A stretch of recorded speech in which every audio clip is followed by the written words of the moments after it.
ছারখার হয়ে যাবে।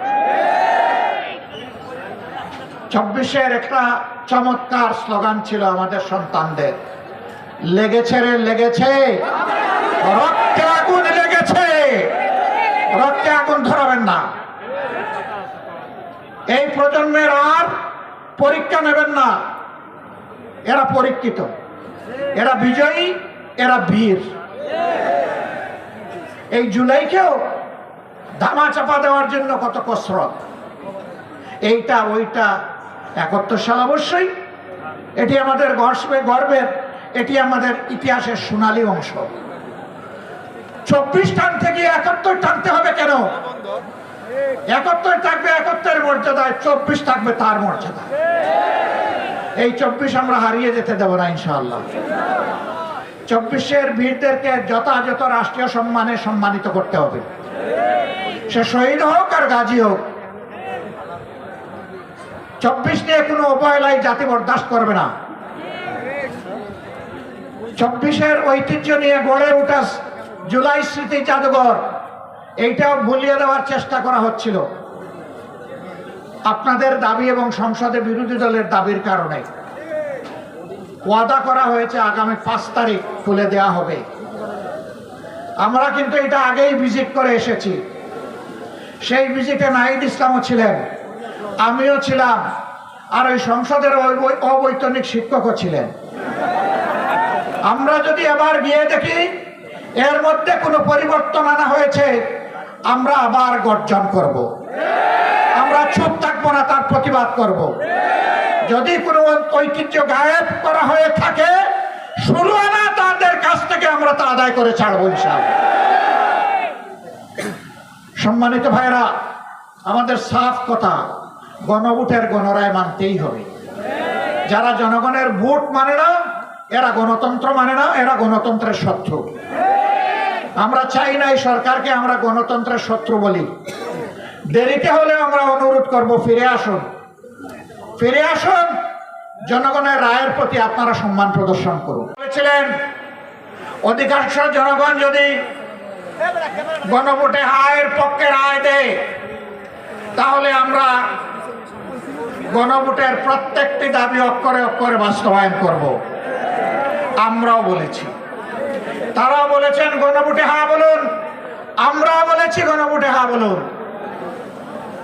কিন্তু হ্যাঁ যখন বিজয়ী হলো, যেভাবেই হোক মেকানিজম করে তারা যখন ক্ষমতায় চলে গেলেন, তখন হাটা তারা ভুলে গেলেন। এখন বলতে বলতে এসে তারা বলতেছেন আমরা কখনো সংস্কারের কথা বলি নাই। না না বন্ধুরা, আপনারা সত্য বলছেন না, আপনারা মিথ্যা বলছেন। কারণ আপনাদের 31 দফা সংস্কারের দাবির প্রথম দফাই হচ্ছে সংস্কার। এখন বলেন যে সংস্কার কি জিনিস বুঝি না। আসেন আমরা সংবিধান সংশোধন কমিটি করি।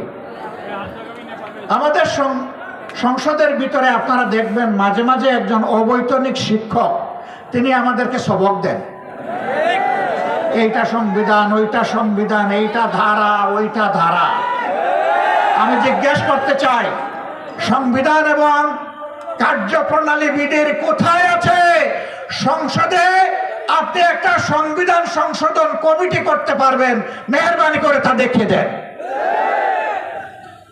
আমরা যখন তার প্রতিবাদ করেছি, এখন শুনলাম সংসদের ভিতরেই তারা আওয়াজ দিয়ে সংবিধান সংশোধন কমিটি গঠন করলেন। আমরা এটাকে ঘৃণা করে প্রত্যাখ্যান করেছি। এখন নাকি তারা এটার নাম পাল্টাইয়া নতুন ভাবে তারা আকিকা করতেছেন নতুন নামে। তারা এখন বলতেছেন বিশেষ কমিটি। জনগণের সাথে আর কত ছলচাতুরি করবেন, আর কত ধোঁকাবাজি করবেন? সংসদের ভিতরের কথাগুলো আজকে আর সংসদের হাউসে নাই, এটা দুনিয়ার সর্বত্র চলে গিয়েছে। পদে পদে মিথ্যা বলবেন, ধোঁকা দিবেন, পরিণতির জন্য তৈরি থাকুন।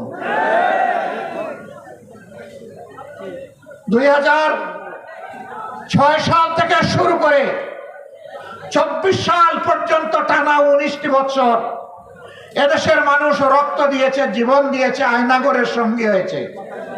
লক্ষ লক্ষ মামলা মাথায় নিয়ে জেলে গিয়েছে, সন্তান হারিয়েছে, স্বামী হারিয়েছে, এমনকি স্ত্রী হারিয়েছে, কিন্তু মানুষ ফ্যাসিবাদের কাছে মাথা নত করে নাই। সেই ফ্যাসিবাদকে বাংলাদেশ থেকে তুড়ি মেরে তাড়িয়ে দিয়েছে। আপনারা হাজার চেষ্টা করলে ওই ফ্যাসিবাদী আওয়ামী লীগ হতে পারবেন না। আপনারা ডামি ফ্যাসিবাদ হতে পারবেন। আসল ফ্যাসিবাদকে এই জনগণ পাত্তা দেয় নাই, ডামি ফ্যাসিবাদ আবার কিসে?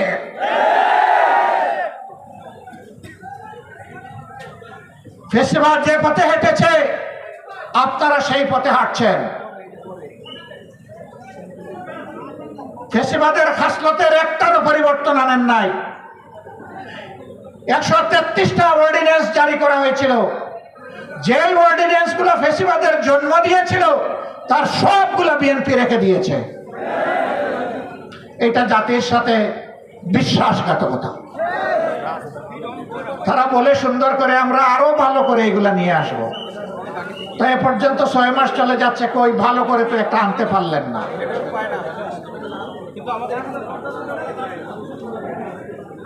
আমরা বুঝতে পারছি জনগণকে ধোঁকা দেওয়ার জন্য আরেকটা অপকৌশলের আশ্রয় তারা নিতে পারেন।